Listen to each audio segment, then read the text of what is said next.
Reform disaster.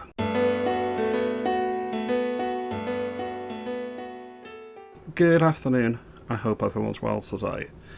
I am quite disappointed, but not surprised, in the latest press conference from Reform UK. They've had a few Labour defections, which I'm going to get into in a minute, but the press conference itself is quite revealing. So the first things first, we've got a new mayor candidate in Furness.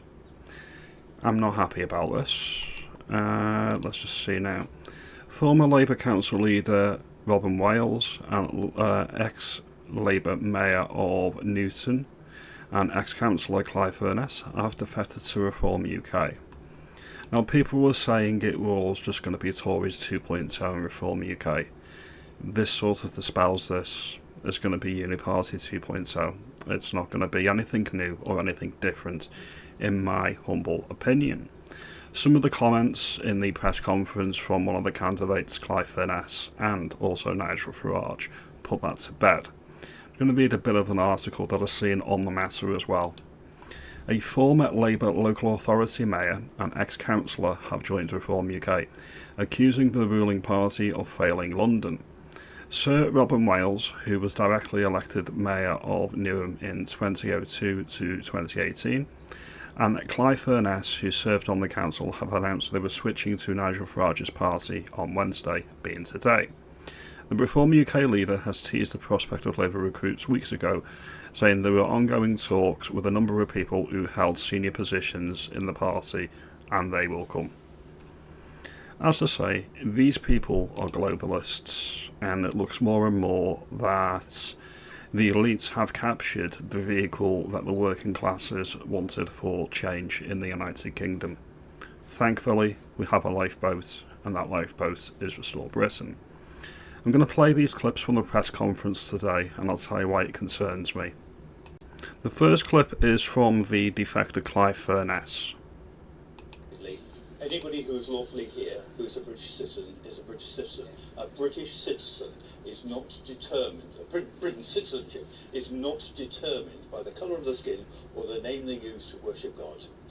Anybody who is here legally is a British citizen and entitled to the full support of the British state. Now, okay, so what I'm going to say here is this is a flip-flop from Reform UK's position a couple of weeks ago, after the meltdown by Layla Cunningham, where they attested that Britain is a Christian country and they're going to protect the Christianity element of Britain by making sure that churches are protected and whatnot. And now their new defectors saying, well, to be British doesn't mean that you're Christian. It doesn't matter what God you worship. That's concerning because, again, it's another flip-flop. There seems to be no coordination. And it seems to me that Reform UK will say anything to anyone on a particular day when it's prescient to do so. So they've got no conviction at all. I actually am fairly sympathetic towards refugees. Sympathetic towards refugees. Alright. Do you want to define that in real terms? What does that actually mean to you? That's very broad. Are all the people coming across the channel, are they refugees if they're granted refugee status? Or is the refugee convention that we are subscribed to, the 1951 convention, the UN convention, is that outdated? Does it need to be changed? Does it need to be tweaked? Do we need to change it completely? Should Britain have a quota of, I don't know, say 1,000 a year of genuine refugees that we take? What should that look like? What should the cap be? Should it be 10,000, 100,000, 100 million? Be specific. What's the criteria for a refugee? If an economic migrant comes over from France on one of the small boats and they happen to game the system and claim refugee status, like the recent 23-year-old man who went on a stab spree in Edinburgh, does that mean he's genuine? Does that mean our system needs overhauled? These are questions that Reform UK need to answer. They can't. You might as well just have a sign up saying refugees welcome, for Christ's sake.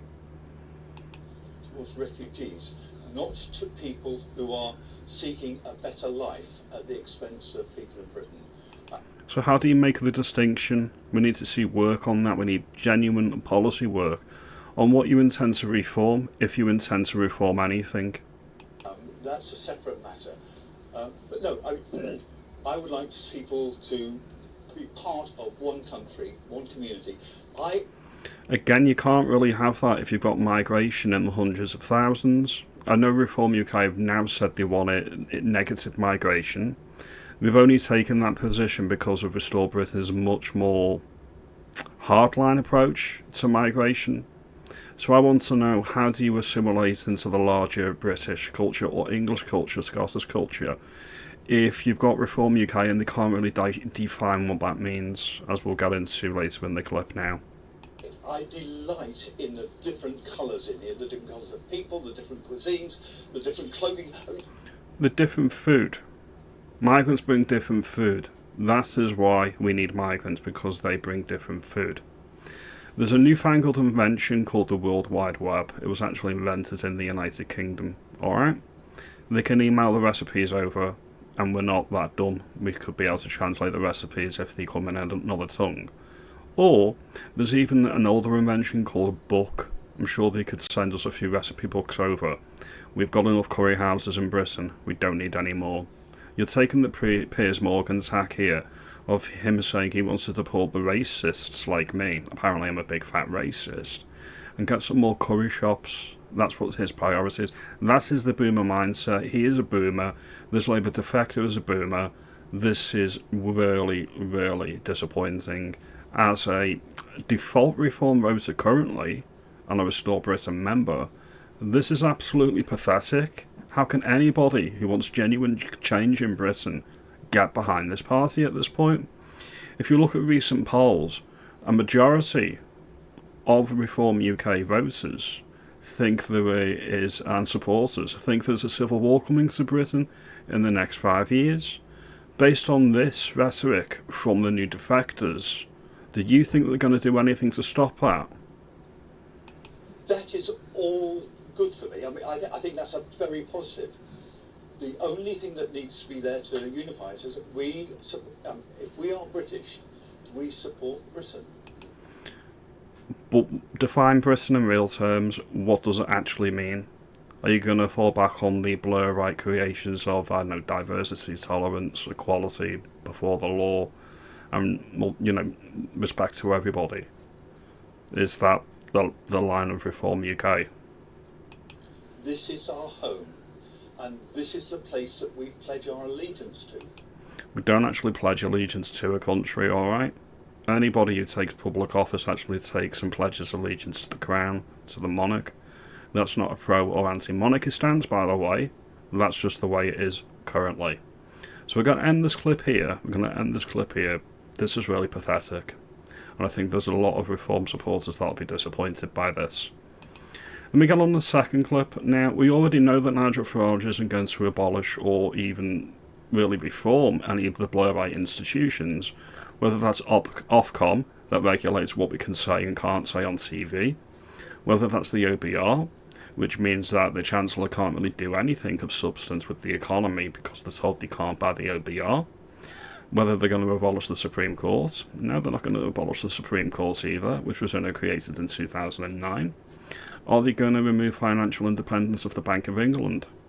No, they're not going to do anything like that, so we're still going to be hamstrung by the Blairite project, because Farage seems to be truly committed to it, which is really odd. It's really strange. And then if you want to think they're going to do anything remotely Christian, or anything remotely socially conservative, small c conservatism, let's just put that to bed, shall we, because this is what Nigel Farage said today. Ask about some comments that Danny Kruger made to the House magazine recently. In an interview with our magazine, he said that reform could have a limited but important role in undoing elements of the sexual revolution. I think he was specifically talking about pro-natalist policy, but I mean, you know, other elements of the sexual revolution include abortion rights, contraception, LGBT rights. Can we expect any rolling back of any of these areas under a reform government? Okay, so in this Parliament, Labour has essentially decriminalised abortion up until birth. That's monstrous. That, in my view, is killing children at that point. I think, as a social conservative, it should be about 16 weeks. I think we're far too lenient with abortion rights, as they call it. I don't think it's healthcare. I think it should be rare, it should be legal, and it should be when there's no other option. That's my view on abortion. Let's see what Nigel Farage has to say about this. No. But I do believe in freedom of the individual, on issues like abortion. I don't think these things should ever be party political issues. It should be issues of conscience. Danny is, somebody of a very deep Christian faith. Nothing wrong with that. And he believes in what he believes in very strongly. But it doesn't mean it's party policy. Okay, Nigel, thank you. So you're not going to roll back anything that Tony Blair introduced into the United Kingdom. You can't define what it is to be English. You can't define what it is to be Welsh. You cannot tell me anything socially conservative you're going to do under a Reform government. What is the point of Reform UK at this particular point? What is it, as a Reform UK voter or supporter, that you are actually supporting? What are they actually going to do that would be worth voting for? I want to get our country back to something I can recognise as Britain. I remember the good times in the 1980s and the 1990s, when you could get a doctor's appointment the next day, when the country actually worked. Guess what? All of that was pre-Tony Blair. I can remember that, and I feel sorry for people that have known nothing but Blairism, because they've never known a working Britain that actually worked for people, and it really, really disappoints me that Reform UK are being so pathetically weak on these matters. Guess what? Only 59% of the population voted in the last general election in 2024. That means there's 41% of the population that you could engage, they could get involved in politics, that would actually win you a majority if they all voted for you. Now, thankfully, there is another political party which is more hardline. These seem to be more conviction politicians, and they seem to mean what they say, and that's Rupert Lowe. So I'm going to get to that and Restore Britain. This is what he said recently. Now, if you look at these two clips from Reform UK, they're very milquetoast, they're very wishy-washy, and they're unsure of themselves. They lack confidence, they don't project authority, and they lead from the back, not from the front. Now I'm going to get into the final clip. Always protect British people who genuinely cannot work. That is our moral duty. But the current system has completely failed. It is stagnant. It writes people off. It traps people. It teaches too many people that dependency is far safer than ambition. Restore Britain will rebuild welfare around participation, rehabilitation, and expectation. If you can work, you must work. If you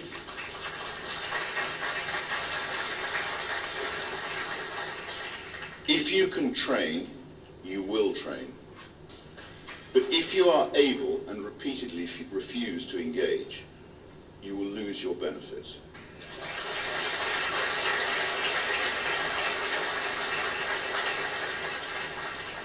Restore Britain would remove access to benefits for every single foreign national living in Britain.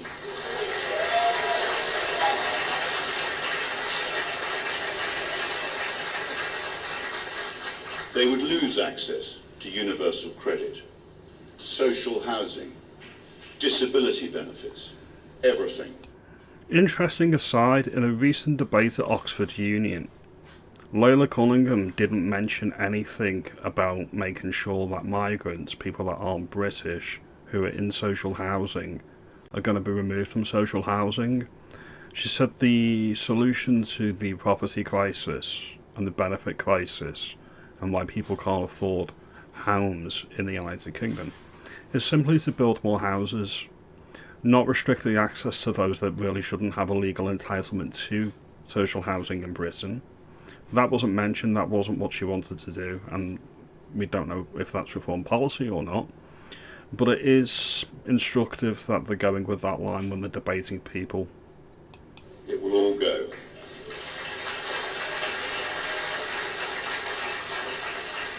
If you are a guest in our country, you will support yourself. If you cannot do that, then you must leave. This is the important point. Okay, people, migrants, whether they are refugees, economic migrants, here on work visas or study visas, they're not entitled to be here. They are here on our good humour. They are here on our indulgence. They are here because we are allowing them to be here. That should be the policy position of any sensible government. Basically, it should be an honour system, and if you take the piss, pardon my French, you go. It's as simple as that. I shouldn't have to pay for them. You shouldn't have to pay for them. The country shouldn't have to pay for them. We'll end this here. So these are just my thoughts on the Reform UK conference today. If there's any Reform UK supporters that are still on the channel, you let me know.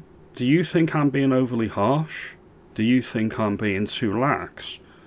As a Reform voter, what is it that the party is actually doing that you're actually happy with at this point, is what I would ask. Comment, like and subscribe, do all of that good stuff, and I'll see you in the next video later on today.